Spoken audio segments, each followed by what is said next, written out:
Perbaikan jalan setapak atau pedestrian di Pantai Kuta Badung, Bali yang amblas akibat tersapu ombak pada Sabtu 4 Januari 2025 telah rampung dikerjakan.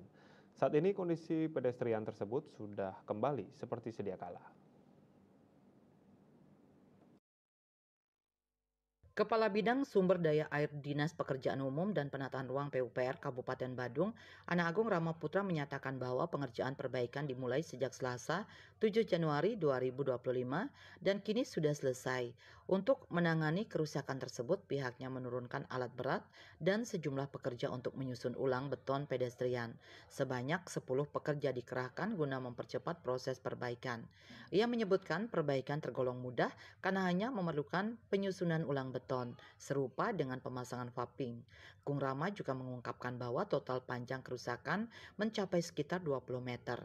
Awalnya kerusakan hanya sepanjang 5 meter, tetapi air laut pasang yang terus-menerus menerjang memperluas kerusakan hingga 15 meter sebelum akhirnya bertambah menjadi 20 meter. Sebagai langkah antisipasi, pihaknya akan memasang geobag di depan pedestrian untuk menahan ombak, mengingat kondisi cuaca yang masih buruk. Namun, Kung Rama menegaskan bahwa pemasangan geobag bersifat sementara.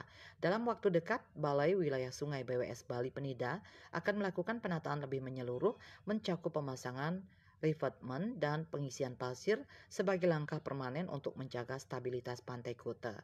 Parwata Bali Pos melaporkan.